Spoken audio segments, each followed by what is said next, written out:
आज की वीडियो में हम देखेंगे कम्यूटेटिव, एसोसिएटिव और डिस्ट्रीब्यूटिव लॉज क्या होते हैं। पहले हम जानेंगे कम्यूटेटिव लॉ के बारे में। कम्यूटेटिव लॉ ये कहता है कि अगर हम नंबर्स को स्वैप कर दें, यानी कि अगर चेंज कर दें, यानी ए और बी कोई दो नंबर हैं, अगर उनको ऐड कर रहे हैं, यानी कि ए प्लस बी ऐड किया या बी प्लस ए ऐड किया, तो वो सेम आएंगे।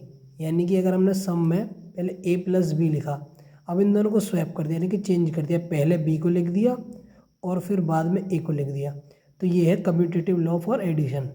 यानी कि ये चीज़ एडिशन जो है वो कम्यूटेटिव लॉ को होल्ड करता है।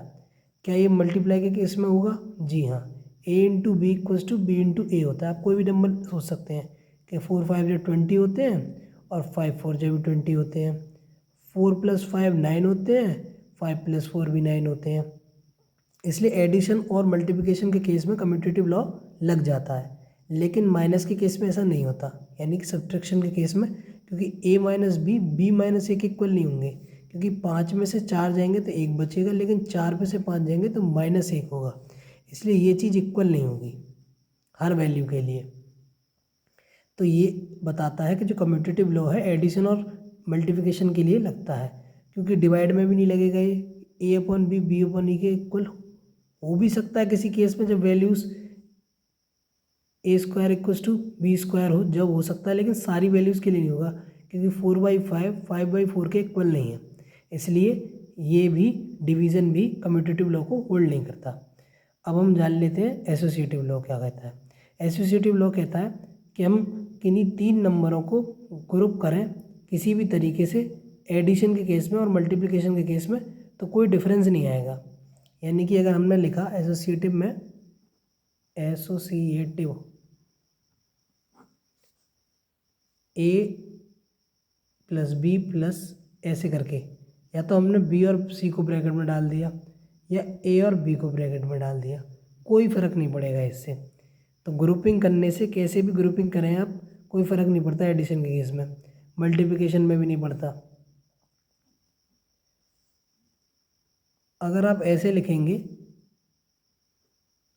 सब्ट्रैक्शन में भी ऐसे लिख सकते हैं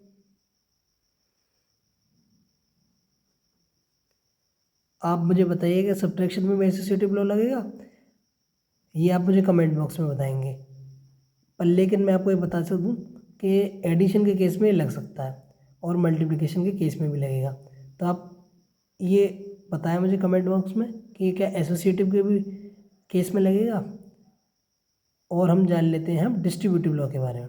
डिस्ट्रीब्यूटिव लॉ ये कहता है कि अगर कोई 3 नंबर है, या 3 से ज़्यादा भी हो सकते हैं, अगर बात आप ज़्यादा कॉम्प्लेक्स बनाना चाहते हैं उसे, हम लेते हैं 3 नंबर को, यानी कि कुछ ऐसे लिखा हुआ है, तो ये चीज़ बराबर होगी ए इंटू बी प्लस ए इंटू सी के।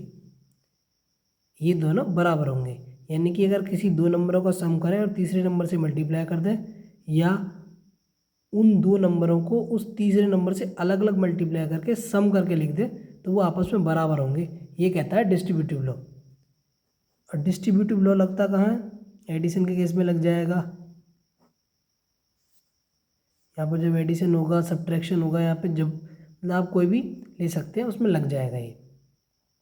तो मिलते हैं आपसे अगली वीडियो में, तब तक के लिए बहुत बहुत धन्यवाद।